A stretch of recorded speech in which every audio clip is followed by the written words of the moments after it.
The relationship between water and wood is at the heart of wood materials research. The topic has fascinated scientists for centuries. However, there are still issues related to these two elements, crucial to mankind, that remain to be discovered.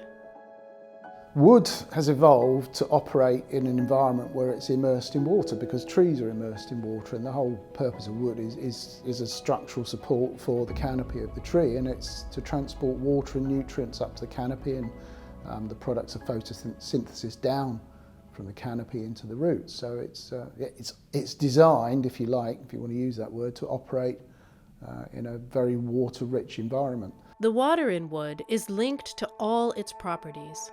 A better understanding of this will enable researchers to manage the features and contribute to extending the lifespan of wooden products. The worst enemy for wood is always water. So that's why our group is concentrating on wood and water interactions. We need to study how water molecules are entering in wood, in which locations they are entering in the wood. Is it in late wood, early wood, or cell wall level? What we know is that wood keeps exchanging water with its surroundings, so we need to understand quite to the fundamental level how wood and water are interacting. We can also have situations, for instance, where wood will be in contact with concrete or wood will be under load, and how then this wood and water are interacting, and what can we do then to bring a solution. In an Academy of Finland-funded research project, Waterwood, Professor Lauri Rautkari and his team are studying the water vapor sorption behavior of wood under load.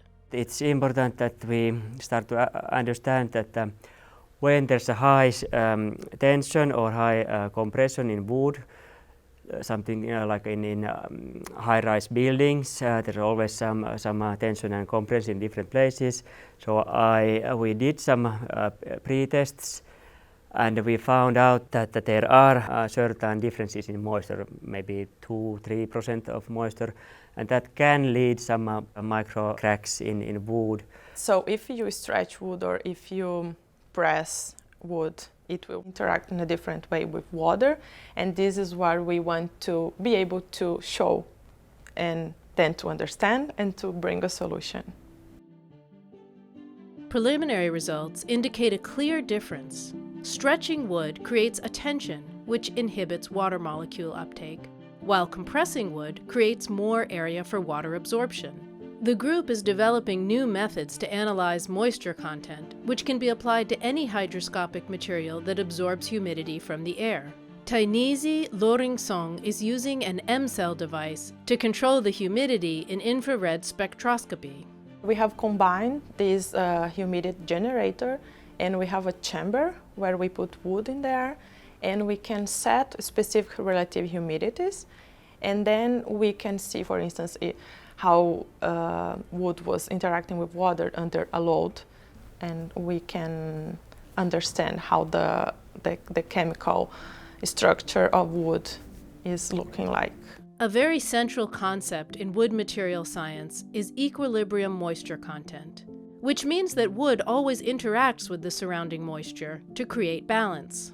When the water is absorbed into the wood, it creates an internal pressure which makes the wood expand.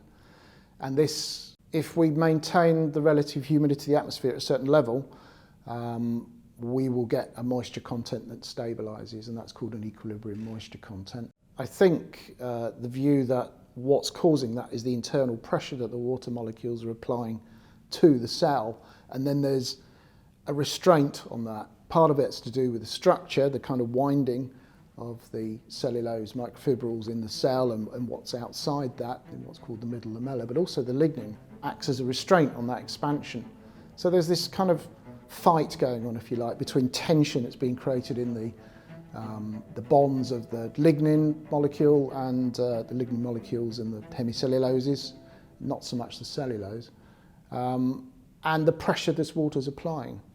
And that, we think, controls this moisture content.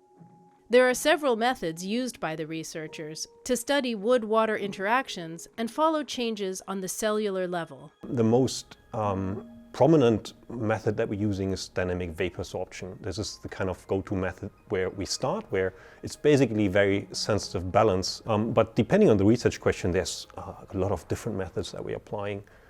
If we, for instance, want to know where you want to locate the water, where is it in the wood, we can use different chemical imaging methods. If you want to know not just the amount, the mass of water in the wood, but also how is it associated with sorption sites, where does it bind to, we can have a method called diatomic exchange. Although many of these methods have existed quite a while, combining them and adding computational methods to the equation is providing researchers with new kinds of information, even on a cellular level.